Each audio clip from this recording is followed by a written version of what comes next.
Halo semua, balik lagi ke channel gue. Jadi kali ini gue akan ngobrol-ngobrol sedikit sama narasumber gue, kawan juga sih, senior juga, guru spiritualis juga, banyak lah. Intinya dia senior gue. Ya ini suara dari minoritas yang resah akan apa yang mau kita bahas sekarang itu masalah corona ini loh. Lo kok resah banget gitu? Nah dia nih yang mau gue tanya-tanya karena dia juga sangat resah, lebih resah dari gue malah. Kayaknya, makanya dia gue bawa ke sini. Nggak tahu nih ke sini di mana juga nih. Tiba-tiba kita ada di sini. Gitu. Kemungkinan akan sedikit panjang juga video ini. Jadi dari awalnya dia kenalan dulu lah, Bas. Oke, gua Lambas, ya bener kata dia tadi. Gua tuh temennya dia. Kita Temen dulu tuh apaan?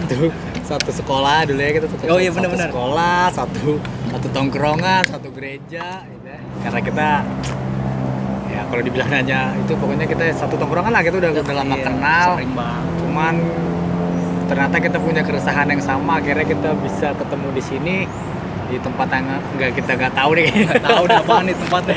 Hutan-hutan, temanya hutan-hutan gini ya gitu. Cuman ya sesuai apa yang dia bilang tadi, kita bakal bahas yang itu tuh, keresahan gua Corona. tentang pandemi ini ya kan. Boleh cerita sedikit gak? Background lo apaan nih? Kayak gua sendiri kerja di dunia pariwisata. Gua kerja sebagai tukang masak. Dampak langsung dong sama pandemi tadi ya, di awal-awal ya. Banget. Parah dong itu. Sangat berdampak. Karena lo kan berinteraksi langsung sama Iya. orang tuh. Jadi itulah, gua kerja di dunia pariwisata, tukang masak. Ya tadi gua bilang, Itu masa ya gua tukang masak. Gua lulusan dunia pariwisata. lo kalau mau dimasakin apa-apa langsung kontak aja di bawah, nanti gue kasih Instagram. Boleh. Nggak boleh? Private. Anjing, Buat tante-tante ya kan. hai, lu main tante-tante. Ya siapa tahu punya anak Oh, ya kan. boleh. Buat tante-tante yang punya anak perempuan ya kan, yang mau dimasakin sama gua, boleh lah. Langsung ya kita ke topik ya. Oh boleh. Ini kalau menurut lo pandemi ini pantas gak sih dijadiin kata pandemi? Kalau lo nanya itu ke gua, pantas nggak pantas? Ini pandemi gak sih nih? Gitu loh. Kalau gue sih gimana ya? Kalau gue sih nggak, karena gue bilang menurut gue sih nggak harus jadi pandemi sih. Cuma kan namanya seluruh dunia udah bilang ini kan, terus atasan juga bilang pandemi, mau gimana, kita harus terima juga pandemi. Tapi buat secara gue pribadi sih kayaknya udah nggak bisa sih, maksudnya Pandemi. masih bisa untuk nggak jadi pandemi di Indonesia gitu kan. Karena kalau kita lihat background sebelum kasus COVID-19 juga ada kasus virus lebih berbahaya dari ini, Burung ya. flu burung, H1N1, Itu flu kacau, babi, ya. MERS dan lain-lain gitu kan. Tapi nggak nyampe pandemi kan. Kenapa ini kok bisa jadi pandemi? Sedangkan flu burung tuh enggak gitu waktu itu ya. Iya. Sedangkan kan kita bisa lihat sendiri tuh di tangga gua loh. Itu yang punya burung dulu tuh parah, itu mati-matian banyak gitu. Iya, banyak. Itu kacau loh itu. Kenapa? Tapi kita nggak seresah sekarang. Iya. Gue nggak tahu sih faktornya di mana ya. Nah, Kalau gue sih, menurut gue sih lebih faktor ke media sih. Karena kan kita tuh dapat informasi dari media. ya. Gitu kan. Kita lihat dari media, apa yang kita tahu tuh, mata kita tuh yang awal-awal kita lihat itu adalah media gitu loh. Media nyebar ini booming ke seluruh media lain-lainnya, kira nyampe ke kuping kita, ke orang awam, sampai bahkan nyampe ke desa-pedesaan. Awal sih kayak menurut gue sih dari media. Kenapa harus sampai terjadi se-booming ini gitu loh. Itu bukannya tugas media ya? Ya, Kan tugasnya dia kan begitu. tugasnya dia memang begitu. Cuman ya itu gue bilang, kenapa jadi pandemi mungkin gara-gara media sih menurut gue gitu. Maksud lo sebenarnya dia bisa menginformasikan yang positif Bisa, sangat daripada bisa lah. meresahkan Iya orang-orang gitu. banget, seharusnya emang bisa. Tapi kan yang mereka lakukan Malah menyebarkan ketakutan sih menurut gue. kacau sih itu. Iya banget. Gue aja sempet takut kok awal-awal, sempet gue mengalami kekhawatiran Sama lebih gue juga. gara-gara kasus ini. Karena kan berita kan nyebarinnya yang di Cina tuh, yang tiba-tiba di Wuhan tempat umum kejang-kejang, anjir segitu berbahayanya kan gitu. Gue seperti itu. bener-bener. Ya, itu akhirnya membuat gue ya, sempet lah takut untuk nggak berkeliaran kemana-mana, untuk nggak megang hal-hal yang Megang ini aja ya Bas Iya. ya. Ini gue mikir 2 kali dulu. So. Awal-awal loh. Lo 2 kali. Beli aja gue nggak Gue mau. berkali-kali gue bisa takut gue. Udah cuci tangan aja gue sempet takut. Sampai segitunya ya. Iya, gue cuci tangan nih. Buat matiin kerannya gue takut loh. Lo udah cuci tangan takutnya kerannya ada virusnya kan gitu. Sempet gue sampai itu. Sekacau itu ya. Sekacau itu dulu gue. Jadi kayaknya garda terdepan itu media Awalnya menurut gua, tapi gua nggak bisa nyalain mereka. Mungkin itu kerjaan mereka kan. Cuman ya dari mana lagi cuy? Dari mana lagi sih kita dapat informasi dan bikin kita resah? Coba. Orang tadinya kita nggak tahu apa-apa kok. Iya sih bener juga. Cuman kan Kasus yang ini deh, kasus yang di Depok. Kalau kita itu nggak disebarin media juga kita nggak ada yang tahu itu kasus. Cuman 2 orang 3 orang, ya kan? tapi menurut gue itu juga kasus sebelum itu pun ada pasti, Ya makanya. ya kan? Iya. Kalau lo mau membicarakan ini ada konspirasinya, Oh, gue nggak bisa sampai sejauh itu sih. Bukan orang yang belajar konspirasi. Gue bukan penganut konspirasi. enggak loh. Ini emang sejauh apa konspirasi itu? Enggak sejauh itu loh. Iya, maksud gue ya kalau gue nggak bisa sih bahas sampai konspirasi. Maksudnya mungkin ada, cuman gue juga nggak paham sampai konspirasi. Oh, gitu. Cuman gue mau tahu maksudnya konspirasi itu gimana nih? Konspirasi itu kan ya dari kita telusurin dari awal, cuman Iya. kita memang nggak memiliki data. Betul. Itu yang buat konspirasi. Iya. Tapi kan ada beberapa konspirasi yang terjadi sekarang itu bener masuk gitu, masuk di akal kita. Banyak loh. Tuh. Ada sih, ada beberapa yang ya maksud gue gini, gue tuh kalau gue tuh gimana ya, gue bukan penganut konspirasi, cuman hal-hal yang menurut gue masuk di nalar gue, hal-hal yang menurut gue masuk di akal sehat gue akan sepaham dengan hal itu. Mau itu dari konspirasi kek, mau itu dari pihak mana, ketika itu masuk di dalam gue, masuk ke pemikiran gue akan setuju dengan hal itu gitu loh, termasuk konspirasi.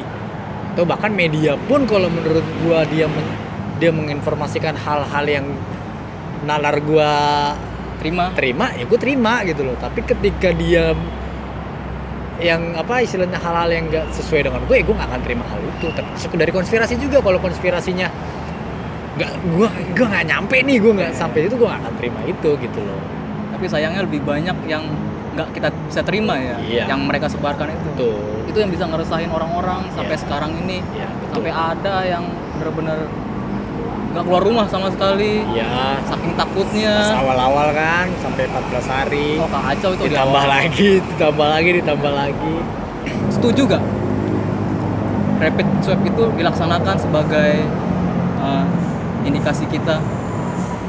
Gini ya, kalau ditanya gue setuju atau nggak setuju, kalau gue pribadi sih nggak setuju. Karena apa? Gimana ya gue bilang? Karena nggak semua penyakit itu COVID kan gitu loh. Jadi ya menurut gue, lo kenapa harus apa-apa harus di swab, kenapa harus apa-apa di rapid gitu. Kalau lo memang apa namanya, ya gue nggak tahu sih, mungkin dari segi dari segi medis, kalau memang harus itu ya mau diapain gitu kan, gue juga, tapi gue nggak setuju sih.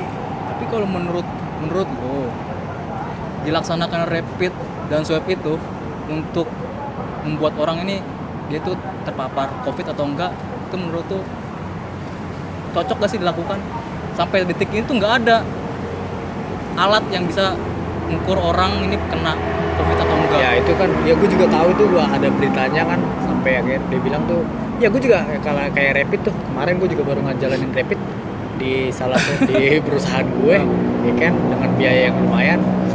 Jadi di rapid itu kan kita cuma tes darah ya. Tembak waktu SD tuh ditembak. Iya, cuma jari doang gitu. Jadi duit sekarang anjing. Kayak lo tes kolesterol. Kebetulan gue kolesterol, jadi gue pernah tes gitu, sama persis kayak tes kolesterol. Cuman ini katanya rapid, ya itu. Dan itu kita tanya sendiri. Temen gue waktu itu dalam satu ruangan itu, temen gue nanya, "Sus, ini ketepatannya berapa persen?" gitu. Hanya 20% loh. 20%. 20%. Makanya gue bilang, gue juga gak terlalu percaya dengan hal kayak gitu, swab, rapid gitu kan. Ya gue setuju, gue juga setuju sama lo, gue nggak setuju tuh dengan hal kayak gitu. Ya karena gue emang dari awal nggak percaya gitu kan, gue nggak pernah percaya dengan apa, nggak pernah percaya dengan virus COVID-19 ini, nggak pernah percaya dengan berbahayanya virus ini, gue nggak pernah percaya. Jadi gue bisa dibilang nggak percaya dengan apa protokol kesehatannya itu. Ya, kalau untuk masalah masker itu, masker, cuci tangan dan lain-lain. Velvet juga masuk. Masuk gak? Gue lebih masih yang nalar buat ngelas itu loh. Iya, gue masih lebih nalar ke masker sih, sama cuci tangan, sama apa namanya hand sanitizer tuh gue lebih masih setuju dengan hal itu karena ya itu nggak pas pandemi juga lu udah harus ngelakuin itu, Chan. Ya pasti. Ya itu lu udah harus ngelakuin itu gitu loh, karena ya masa iya lu sebelum makan lu nggak cuci tangan ya kan? Iyalah. Terus lu megang muka lu nggak harus cuci tangan, lu misalnya lu habis megang apa gitu, debu, tanah, kotor, lu tiba-tiba langsung megang muka lu, ya goblok juga sih menurut gue lu nggak cuci tangan gitu. Goblok juga lu nggak cuci tangan pas lu sebelum makan. Dari dulu sih itu ya. Dari dulu. Hand sanitizer juga dari dulu kan nggak ada. Cuman ya kan? Ya, karena pandemi ini kita jadi lebih sadar, tahu. Iya. Kayak gue bilang hal-hal kayak gitu mereka bilang new normal sih. Buat gue itu udah harus pola hidup normal dari dulu. Udah hatam apalagi di bidang gue gitu kan. Gue kan termasuk orang di bidang pariwisata dan kebetulan gue di bidang tata boga. Itu hal kayak gitu tuh udah lumrah buat gue. Untuk megang makanan lu harus cuci tangan, sebelum megang makanan lu harus cuci tangan, masuk kerja lu mau cuci tangan, itu udah hal lumrah buat gue.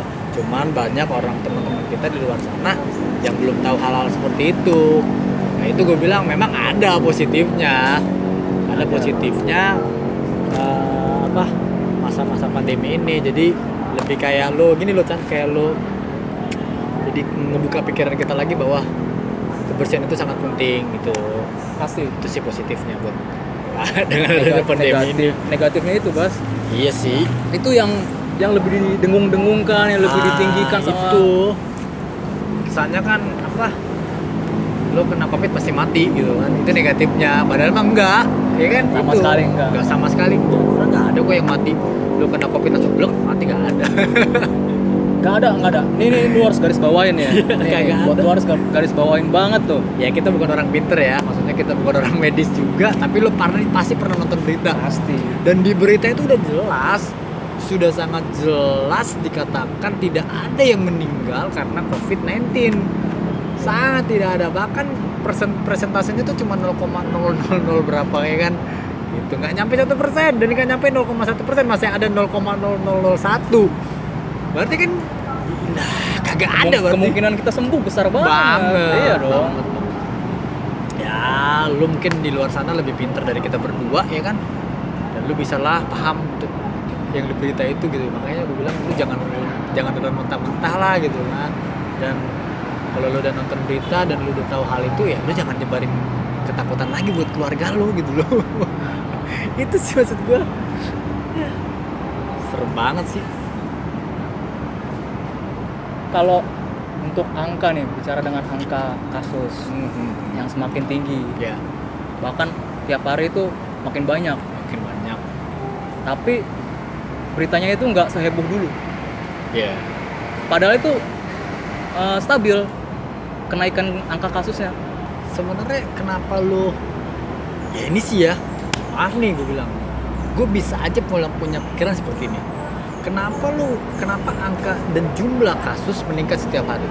Karena karena apa-apa tuh COVID. Ngerti gak sih, lu paham gak sih? Paham. Gitu, karena lu mau sakit apa aja, kalau lu datang ke rumah sakit, datang ke sebuah klinik, pasti COVID cuy. Yang dites pertama itu ya? Iyalah, kan protokolnya gitu. Lu rapid, lu punya demam tinggi, punya batuk-batuk, padahal mau cuman meriang biasa, lu langsung di swab. Pasti. Gitu. Kenapa jumlah kasusnya meningkat? Kenapa jumlah kasusnya nggak pernah turun? Ya karena lu positifin. Gitu loh. Positifin? Iyalah. Sebenarnya lu bisa dong. Maksudnya kalau lo memang pengen menekan angkanya, ya udah lu nggak usah harus swab. Kalau memang dia sakitnya demam, ya lu kasih obat demam aja sih. Maksudnya kalau lu kasih diagnosisnya tuh diagnosis biasa aja, seperti hari-hari biasanya gitu loh. Lu nggak harus di swab. Ya kan nggak akan turun sih menurut gue bro, nggak akan turun. Serius, nggak akan turun.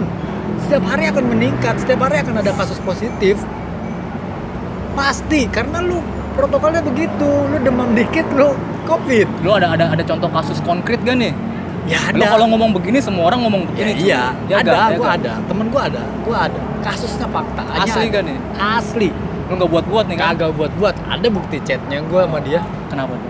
Jadi gini, temen gue nih ya oke lah kita bilang, jadi dia di keluarganya ini bokap orang tuanya nih ya terserah sih buat teman-teman di sana mau percaya atau enggak sama gue, tapi Iya. ini kalau lo mau nyamperin gue silakan, gue akan kasih tahu bukti chatnya, gue masih simpen, ya kan, gue nggak mau dibilang penyebar hoax gitu kan, gue ada, bener-bener ada. Jadi gini kasusnya itu, oke lah kita bilang bokapnya sakit, Ya. dikatakan positif, ya, nyokapnya sakit, dikatakan positif, adiknya sakit, dikatakan positif, dikatakan ya, gue nggak bisa bilang dia positif karena emang gue nggak pernah percaya nih sama ini virus ini gitu loh. Tibalah saatnya temen gue ini diperiksa, dites lah swab, hasilnya negatif. Cuman dari berita, dari info temen gue ini, dia sama orang tuanya sama adiknya harus ikut diisolasi juga. Padahal hasilnya negatif bro. Apa memang seperti itu? Gue juga nggak tahu di dunia medis seperti apa.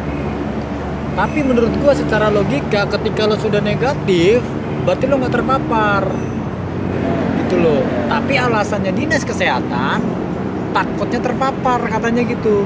Loh kan hasilnya udah negatif, kenapa lo harus dibawa? Oke lah kita percaya dengan COVID-19-nya. Lo kalau dia udah negatif lo bawa ke ruang isolasi, bisa jadi dia positif. Ya nggak? Bisa. Ini tes pertama apa? Negatif. Bukan, maksudnya prosesnya dengan alat apa? Swab langsung. Langsung di swab. Swab melalui tenggorokan. Udah melalui tenggorokan lo prosedurnya. Ya Langsung nggak? ya? Langsung. Dia udah negatif. Kalau memang dia takut terpapar dan dia takut memaparkan, kenapa nggak di rumah aja selama 2 minggu isolasi mandiri? Benar. Bukankah itu kebijakan pemerintah? Ketika lu sakit, punya merasa badan lu nggak enak badan, lu di rumah aja, jangan keluar kemana-mana, ya nggak? Benar. Tapi dia harus Dipaksa. ya harus ikut katanya. Padahal dia negatif. Sampai di situ, sampailah ke rumah sakit daerah nih, ya kan? Sampai di sana, dibawa ke ruang isolasi. Memang di ruang isolasi nih, sebelum pasang infus dan lain-lain diperiksa lagi, katanya gue ngobrol sama dia di chat, dia apa di chat ini, dia bilang dia di swab lagi. Sorry, gue potong. Kok langsung diinfus? Dia emang ada gejala? Enggak, sebelum infus, iya makanya gue bilang nggak ada gejala sama sekali, orang dia sehat kok. Langsung diinfus? Iya, langsung sebelum diinfus di swab lagi. Oh, sebelum diinfus? Ya, di swab lagi melalui hidung. Hmm. Ini swab kedua ya, Ya. melalui hidung. Hasilnya masih negatif bro. Itu dia nyampe rumah sakit. Udah masuk ruang isolasi. Udah dong, balik. Kagak disuruh pulang tapi dipindahkan ke ruangan lain, bukan di ruang isolasi. Udah negatif loh, udah 2 kali. Tenggorokan dan hidung bro, gila lo tahu kan sakitnya Iya. kayak apa? Kalau kita lihat dari berita-berita sakitnya kayak apa itu udah negatif gitu loh. Pindahkan ke ruangan biar berbeda dari pasien yang diisolasi. Nah, kedua, udah itu di ruang isolasi akhirnya dia udah diinfus sih, maksudnya dia diinfus, udah ikut proses perawatan. Di ruang yang berbeda dia di swab lagi. 3 kali swab. Bayangin, 3 kali swab. Nah memang hasil ketiganya dia positif. Kok bisa? Gua nggak ngerti. Nah pas mau swab ketiga dia minta hasil lab. Waktu itu gue suruh memang temen gue, lu minta hasil labnya. Iya dong, iya benar-benar. Lu minta hasil labnya, karena lu udah negatif. Kenapa lu nggak disuruh pulang? Nah, Dan mereka nggak ngasih. Pas swab pertama pun gue suruh dia, lu minta hasil labnya, gue bilang. Nggak dikasih bro. nggak ada apa-apa. What happened gitu loh? Iya. Sama sekali. Sama sekali nggak dikasih. Tau nggak yang dikasih apa? cuman bukti chat lu, aduh maaf, sorry, bukti chat lu kayak ini ya, kalau lu pernah isi logbook kayak gitu-gitu Nulis laporan kayak gitu. laporan gitu doang, persif Ya. gitu, misalnya shift siang ngelaporin ke sekian kasus, hanya itu doang. Lucu, dia minta hasil lo, kita sebagai pasien wajib berhak Hak kita. hak kita untuk menerima hasil lab, tapi ini nggak dikasih. Itu udah ketiga, akhirnya positif, lalu di swab lagi bro, 4 kali swab, bayangin. Akhirnya dia positif dan sekarang akhirnya menjalani perawatan nih di ruang isolasi dia. Sekarang lagi di isolasi. Ya. Kalau dari lihat kasus temen gue ini, gue jadi kesannya gini, lu kayak dipaksakan positif, ngerti gak sih? Iya dong. Paham gak sih? Paham. Iya kan? Jelas-jelas sudah negatif, 2 kali tes negatif. Dan lu harus dipakai, lu dipaksakan. Ini dia nih harus positif. Buat apa sih? Gitu loh. Ngeri banget. Apa ada hal yang ada tujuan lain? Ini kan maaf aja. Kalau harus kita nuduh-nuduh hal kayak gitu. Iyalah. Sedangkan mereka aja bisa menuduh kita positif, kita juga bisa dong. Bisa. Ada hal lain yang lu mau. Ya karena kan menurut Sing- kita janggal ini Yoi. prosedurnya. Banget Udah di luar dari 2 kali negatif kok. Masa lu harus paksa sampai 4 kali swab? Apa lu nyari hasil demi positif? Apa lu nyari jumlah pasien positif? Maaf aja. Apa mereka nyari intensif? Insentif? Ya kan? Gue percaya sih itu. Bisa aja kan? Bisa. Soalnya kan pemerintah awal-awal kan sempat menggaungkan tuh, semua garda terdepan tim medis akan diberi bonus lumayan tinggi bro, puluhan juta coy. Wah, mana ada sih? Yo iya, Yang nggak mau. apa itu tujuannya akhirnya temen gue dipaksakan positif, biar rumah sakitnya ada kasus, ada duit. Bisa aja dong kalau kita ngomongin konspirasi Bisa. ya kan. Iya, Jadi itu mungkin faktornya ya, bisa Iya. angka Covid tuh naik terus tiap hari, Iya. tiap hari. tiap hari. Maka gue bilang nggak akan turun. Karena lo sakit apa aja pasti covid. Tapi gue bilang buat teman-teman gue nih, Ya, solusi lu gimana nih? jangan ke rumah sakit. Kalau- Solusi gue kalau lo sakit jangan ke rumah sakit. Solusi mandiri. Iyalah mandiri aja. Kalau disarankan untuk ke rumah sakit, Ya ngapain? Makanya gue bilang kalau lo memang merasa badan lo nggak enak badan, ya udah lo di rumah aja berobat. Lo minta izin aja ke perusahaan lo, ke kantor lo. Kalau lo sakit gitu lo, lo di rumah aja. Minum obat demam, paracetamol. Kalau lo panas, kalau lo sakit kepala minum panadol. Iya nggak? benar. Ini orang menurut gue juga obat-obatnya juga kayaknya obat-obat generik juga coy. Iyalah, Ya kan? belum ada kan obat yang Iya benar-benar belum ada. nyembuhin Covid. Kayak gue bilang udah gitu aja. Kalau solusi dari gue, kalau gue pribadi kalau gue sakit gue gak akan ke rumah sakit. Gue justru lebih khawatir anjir gue di covidin. Iyalah. Gue sendiri yang nggak mau digituin. Kagak mau Nggak gue. mau. gua. Kalau solusi dari gue lo kalau lo sakit, ya kecuali anak lo lah. Kalau lo punya anak nih di rumah masih bayi, terus sakit demam tinggi ya lo boleh lah bawa ke rumah sakit karena kemungkinan besar lo nggak bisa nanganin anak kecil kan, karena itu harus ada spesialis anaknya gitu. Tapi kalau lo udah dewasa, lo udah di atas umur ya bisa dibilang dewasa ya lo mandiri aja lah daripada lo nanti jadi masuk kasus covid. Iyalah. Keenakan cuy dokter-dokternya Pasti lah. dapat insentif. maaf ya kan gue jadi menuduh ke arah sana gitu. Nggak apa-apa, ini kan kita Iya. opini publik gitu loh. Betul. Opini kita. Karena kita resah dengan hal ini. Kenapa gitu harus kok begini sistemnya? Iya. Kenapa gitu? Nggak ada cara lain selain kita dapat uang dari penderitaan orang lain. Iya gitu loh kan kasihan ya. Oke lah biaya semua perawatannya itu diketanggung pemerintah, cuman kan ya tujuan lo apa harus positifin dia gitu loh, sedangkan hasilnya di 2 kali negatif teman gua coy. Ya kan kesannya tuh lo dipaksa anjing. Iya Kacau sih itu. itu jahat banget cuy kalau sampai hal itu bener-bener tujuannya buat money. Gila loh anjing banget. Banget sih itu. Parah. Gila, gue bilang. Parah. Sumpah gue bilang dia anjing. Sumpah gue bilang kagak ada, gue kagak akan hormatnya tuh sama dokter. Kagak ada gue hormatin ke pekerjaan dokter. Kalau sampai itu bener-bener begitu tujuannya. Nggak. Nilai respect kita turun. Kagak ada, dokter. gue bukan turun lagi. Nggak ada sama Kagak sekali. ada gue. Bisa maaf. Kagak akan ada yang percaya dokter. Lebih percaya dukun lagi. Balik lagi nanti percaya dukun. Zaman dulu lagi. Iya, percaya tabib lagi. Iya. Gitu loh maksud gua. Ya lu jadi dokter ya fair-fair aja lah. Ya enggak? Kan lu udah punya sumpah juga. Iya kan? dong, iya. Gitu loh. Kalau jahat banget cuy. Kasihan temen gua akhirnya jadi diisolasi, nggak bisa kemana-mana lagi gitu kan. Tapi sekarang temen lu itu kondisinya bagaimana? Sehat-sehat aja. Masih sehat? Ya cuman kan harus diinfus. Apa kalau percaya nih semua ada yang mengatur? Bisa dibilang sih ya gue termasuk ya masuk akal sih, pasti ada yang ngatur. Kalau bisa dibilang lagi secara luas, secara istilahnya logika gue, kalau lo mau ngajak main logika gue pernah berpikir seperti ini.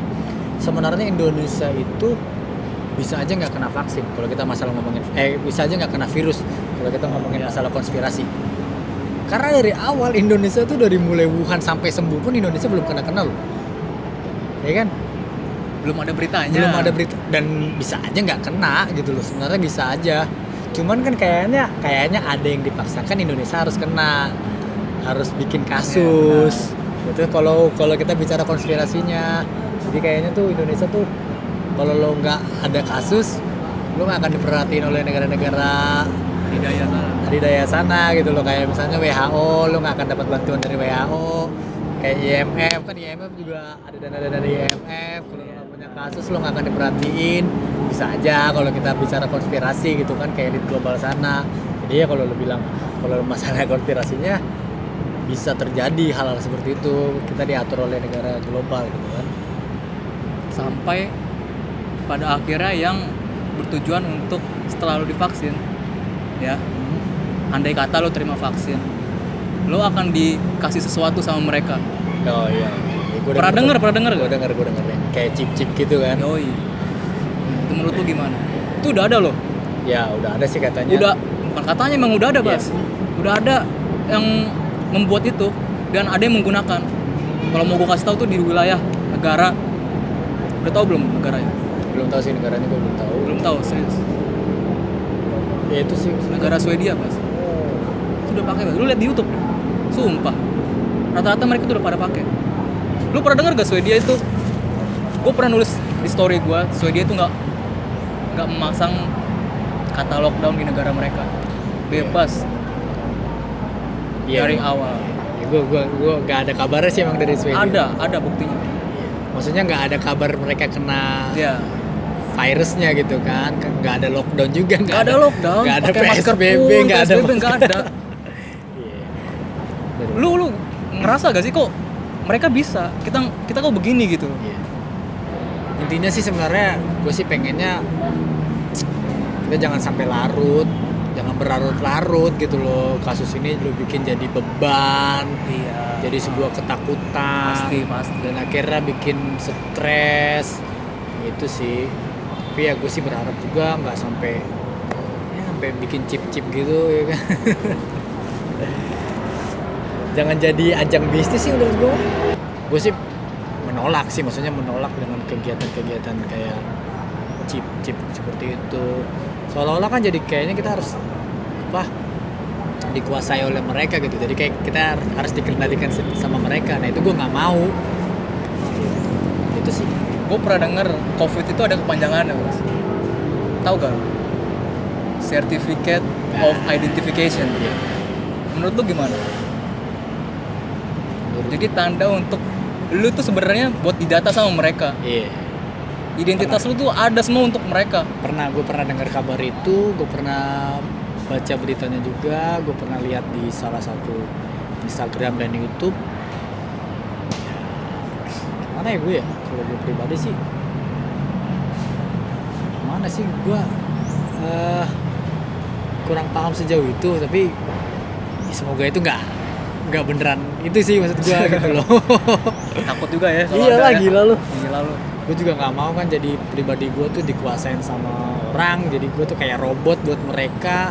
Apa-apa tuh mereka tahu tentang gue kan. Kalau lu udah di sertifikat kan data lu semua ada di sana, dan lu tuh kayak di chip gitu, soalnya lu dikuasain sama mereka gitu loh.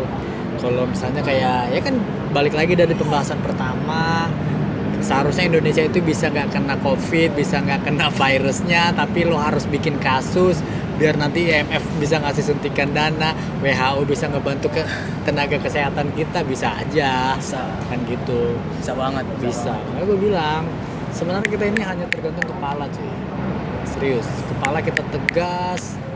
Jangankan ya, sedangkan ya gue maaf aja ya, Indonesia itu termasuk masih lemah sih terhadap hal seperti ini. Dengar kasus terakhir Amerika Yang keluar Trump dari WHO, keluar dari WHO, itu aja masih kalah cuy. Negara maju, banget. super power, Power. dia aja istilahnya masih bisa dikendalikan gitu loh, dan akhirnya mengambil keputusan untuk keluar dari WHO gitu. Maksud gue ya kalau memang Indonesia pemerintah kita, kepala negara kita memang dia berani, ya gue harap sih keberaniannya ada gitu. Sebagai rakyat jelata nih ya kan, gue berharap sih pemerintah kita di sana tuh bener-bener punya kekuatan gitu loh, punya keyakinan, punya optimisme bahwa kita tuh bisa nggak dikendalikan sama elit global gitu. Kalau kita bicaranya elit global gitu, karena bener-bener sangat berpengaruh banget cuy, banget ini virus gila banget. Karena apa-apa sekarang kan udah internet, semua internet Basis internet. Ke depan basis semua internet, basis internet. Sampai sekolah aja kan sekarang internet, online, daring itu. daring ya kan. Gue sih pengennya tegas sih pemerintah kita untuk menangani kasus-kasus ini gitu. Kalau event lah oke lah kita buat, kita percaya deh gitu sama adanya virus ini gitu. Gue pengennya ya kalau lo percaya lo fokus gitu lo selesain masalah ini gitu lo ya kita punya banyak orang pinter cuy, dokter-dokter kita pinter Pinter banget. gitu loh. Kalau memang lo percaya dengan adanya virus ini ya lo kumpulin semua orang-orang pinter ini, lo kasih dana, temukan sampai selesai virus. Jangan berharap jadi biar kita nggak dikendalikan gitu loh bro. Iya. Gitu loh, itu sih maksudnya. Kalau memang nggak mau dikendalikan negara sana ya lu kumpulin nih orang-orang pinter ini, lulusan ITB ke, lulusan UI ke, lulusan kedokteran mana gitu loh, lu kumpulin aja orang. Dananya gua dengar kemarin dananya Kemenkes itu sekitar 75 triliun, 70 plus T. Itu masalahnya. Iya, Itu masalahnya, dana itu. satu visi gitu loh, satu visi satu misi. Kan lo percaya nih adanya virus ya kan, berarti visi lo, misi lo adalah menaklukkan ini virus. Jadi jangan ke arah yang lain-lain lagi gitu loh. Fokus dulu aja ke satu Iya. masalah dulu. Itu sih gue berharapnya. Jangan nanti bahas yang lain, malah bahas yang lain. Kemenkes kasih fokus untuk saat ini adalah virus corona. Kalau lo percaya, kalau lo yang percaya kan, itu aja dulu selesai. Itu sih saran gua gitu sebagai orang awam. Jadi kasih tugas ke Kemenkes, selesaiin ini virus, kumpulkan semua orang-orang pintar. Iya nggak? Iya. Makin banyak nih, makin rame nih. Oh, lo lihat nih, ya kan? Ramai banget. ini gue suka begini, Bas. Iya. Suka banget, mereka nggak pakai masker. Nggak pakai Nggak ada masker. sama sekali. Santai, olahraga, menjalankan pola hidup sehat. Tapi ini nih, salah satu contoh positif adanya corona. Jadi kita lebih aware sama kesehatan. kesehatan, ya. Jadi orang-orang lebih rajin olahraga. Banyak yang lari-lari tuh. Gitu. Mudah-mudahan kamera kita nggak kesenggol sih. Mudah-mudahan aja. Tapi gue ada lagi nih keresahan gue bro terhadap apa namanya, dengan adanya COVID-19 ini. Nah. Lanjut. Hal yang buat gue resah itu sekarang adalah selain tadi kasus-kasus ya, selain kasus teman gue juga, selain kasus yang kita bahas tadi belakangan, masalah ini loh, sekolah online ini loh, menurut gue sangat gak masuk akal sih. Sama lah. Gak, Lu aneh mau ngapain Ya. sekolah online? Aneh gak sih menurut gue sih? Aneh lah. Nggak ada solusi lain gitu. Selain Iya, aduh, gue kemarin kayak ngeliat adik gue lah, gue sekolah, daftar dia sekolah, tapi ujung-ujungnya online, melalui via Zoom, aplikasi Zoom dan lain-lain. Kalau gue nih, gue pribadi ya, gue punya cara, gue punya salah satu cara sekarang gini. Kalau kita memang ngomongin apa namanya, kalau kita ngomongin new normal, why sekolah nggak bisa new normal gitu loh. Kenapa mall bisa new normal, kenapa tempat ibadah bisa new normal, kenapa pasar bisa new normal, kenapa sekolah tidak bisa new normal? Ada apa? Lo takut dengan anak-anak lo terkena virus, lo kan lo ngejalanin normal, iya nggak? Benar. Sedangkan new normal lo lakukan di mall, pengunjungnya ada anak-anak juga, ada anak-anak kecil juga, ada anak-anak remaja yang masih sekolah juga, gitu loh. Gue sih resah banget dengan ini gitu.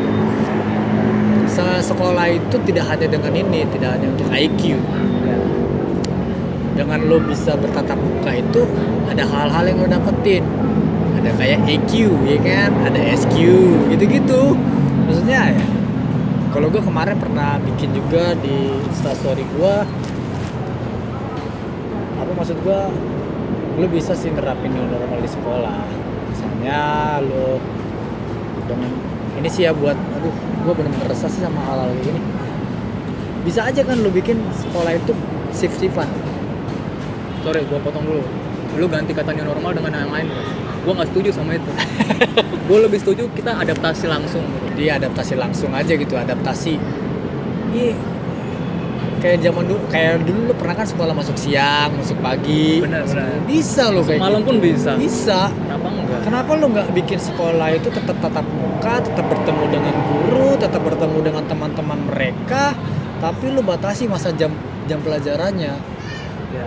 Misalnya 3 jam pelajaran, jumlah per kelasnya dikurangin, ya enggak? Iya. Itu sangat ini banget, karena kasihan coy anak-anak sekolah zaman sekarang lu di rumah doang. Iyalah. Belum tentu mereka masuk mata pelajarannya. Dan maaf lagi, emang semua daerah Indonesia udah ada internetnya. Itu justru menurut gue pribadi ya, justru malah membunuh pendidikan Indonesia. Kenapa gue bilang membunuh pendidikan Indonesia? Tujuan lo aja kan biar pendidikan itu merata. Lalu bikin online, sedangkan online aja belum rata di seluruh Indonesia. Masih mencakup Jawa, Jakarta, Kalimantan aja belum semua. Apalagi Papua. Wah, kacau Papua. Iya gitu loh, maksud gue. Ya udah sih sekolah biasa aja, tapi ya dengan protokol yang sesuai gitu loh. Yang kalau lo memang percaya dengan hal seperti itu sih. Gue resah tuh terhadap hal itu. Poin lu terhadap sekolah online tuh seharusnya diganti, mungkin bisa jadi beberapa shift Gitu ya. Iya. Karena itu menurut gue masuk akal sih, bisa banget. Sangat bisa lah, nggak mungkin nggak bisa. Jadi Ya sekarang kasihan orang-orang tua cuy. Lah, sekolah tetap bayar. cuy. Iya, kuota lu kagak dibiayain. Iya. Iya kan? Kita dapat ilmu pun Singkat doang. Orang tua nih, adik gue tuh sekolah cuma dikit doang daringnya, kagak lama. Iya. Iya. Ya ilah berapa menit doang. Kagak ada kali 2 jam 3 jam mah kagak ada. ya kita belajar langsung aja belum tentu masuk tuh tuh. masuk gimana online kan? Iya. Nah, cuma kan ya ini sih opini kita ya, pendapat kita berhak untuk memberikan pendapat. Ya itu sih pendapat gue. Oke, mungkin ini terakhir ya dari pembicaraan kita ini. Dari sekian banyak yang udah kita omongin, mungkin solusi lo apa nih untuk pendengar-pendengar kita yang nonton? Gini, jadi kan dari tadi itu kita bahas ini ya, maksudnya kita bahas kan COVID-19 ya, yang sekarang lagi booming banget. Gue berharap kalau lo memang menganggap virus ini serius, buat teman-teman gue dulu deh yang ngedengerin, maksudnya gak usah terlalu khawatir pertama ya. Kedua, lu beraktivitas seperti biasa aja lah, nggak usah takut, karena ini virus gampang banget diskalahinnya gitu kan. Menurut gue sih gampang banget diskalahinnya. Lo cukup beristirahat total aja kalau lo sakit, ya kayak sakit-sakit biasa aja. Itu pertama buat teman-teman gue. Kedua buat rumah sakit, lo menjadi sumber berkat buat orang lain, menjadi sumber kesembuhan yang benar-benar tulus gitu kan. Karena kita sebagai rakyat kemana lagi cuy buat berobat gitu kan. Takutnya nanti dengan hal-hal seperti ini menimbulkan ketidakpercayaan terhadap kedokteran Indonesia. Kalau lo memanfaatkan keuntungan pribadi, jadinya kita nggak akan percaya lagi sama dokter. Itu kan berbahaya banget tuh. Jadi gue berharapnya buat dokter yang sangat terhormat, lo lebih aware aja sama kita yang nggak ngerti apa-apa, yang nggak paham tentang dunia medis. Lo fair, jujur. Kalau misalnya memang nggak ya anggaplah kita percaya, kalau memang nggak positif ya nggak positif, jangan lo jadi positifin. Iya. Terus kalau untuk pemerintahan sih, gue nggak mau terlalu luas karena gue bukan anggota DPR, gue bukan orang-orang penting, gue bukan influencer juga, bukan selebgram, bukan youtuber. Kemungkinan besar gue didengarkan juga enggak, tapi gue berharap mereka lebih fokus aja. Kalau memang lo anggap ini berbahaya, tapi lo fokus, lo kumpulin orang-orang pinter di seluruh Indonesia, kerjasama, kucurkan dananya biar biar orang-orang pinter ini bisa bekerja, nemuin vaksinnya kalau memang harus vaksin, dan biar kita berdiri sendiri, nggak berharap negara-negara besar sana buat ini pendidikan kita nih. Menurut gua solusi ya itu tadi gue bilang, udahlah, maksudnya kalau dunia hiburan kayak mall dan lain-lain bisa new normal, kenapa dunia pendidikan kita nggak bisa new normal? Apalagi ya gue tau lah Menteri Pendidikan sekarang kan Nadiem Makarim lebih pintar dari kita, dia pasti paham kalau dunia pendidikan itu nggak hanya yang didapatkan itu bukan dari IQ aja, tapi dapat dari EQ, SQ dan lain-lain. Jadi ya tolonglah dicanangkan untuk bisa kondisi belajar normal di sekolah, datang ke sekolah, tapi dengan protokol yang lo harapkan tadi, misalnya dari gua tadi jumlah per kelasnya dikurangin, terus jam pelajarannya dikurangin, misalnya dari 3 jam pelajaran sehari, jadi semua bisa tetap dapat ilmu, tetap bisa kenal sama teman-temannya, itu sih. Jadi bisa kenal gurunya, bisa dapat ilmu itu nggak cuma teori, tapi dapat ilmu dari segala ilmu gitu kan. Lo ngobrol pun sama teman-teman lo, kenal kepribadian orang juga kan termasuk ilmu gitu loh. Itu sih menurut gue itu aja sih. Gue nambahin ya, gue paling kalau untuk ini, menurut gue ini penting banget untuk media nih. Ya lu kalau mau nyebarin berita itu ya menurut lu bener lah, jangan lu menyebarkan sesuatu yang nggak baik untuk keuntungan lu gitu. Betul. Gue tahu itu kerjaan lu, tapi pikirin lah kita orang-orang awam ini gitu. Gimana gitu loh. Iya. Kasihan, ya lu enak, seenak lu nyebarin berita. Betul. Lu dapat views, lu dapat cuan lu sendiri gitu. Ya, jangan jadiin AdSense sih menurut gua. Itu aja lah. Bener. Ya termasuk buat media lah. Maksudnya jadilah media yang positif, jadilah media yang jujur. Jangan cuma nyebarin jumlah kasus lah gitu loh. Stop. Menurut gua sih mending lu stop aja sih, Ju. Nyebarin jumlah kasus gitu. Berita itu ya. Udah sih stop aja sampai situ. Anggap aja lah udah selesai gitu kan. Toh juga jangan jadi kayak misalnya pemerintah udah mengendorkan, lu kayak nggak setuju dengan pengendoran itu gitu. Itu sih menurut gua. Sekian dari kita. Mungkin maaf kata nih kalau ada yang nggak berkenan. Iya betul. Kalau lu nggak suka sama kita ya udah abain aja, santai. Kita di sini nggak ada bermaksud apa-apa ya kan. Kita cuma istilahnya kita nggak punya media untuk menyalurkan pendapat kita, keresahan kita, ya kita bikin kayak gini gitu. Semoga bermanfaat sih. Kalau nggak bermanfaat juga ya nggak apa-apa. Jadi itu aja sih. Oke. Bye. Thank you. Bye.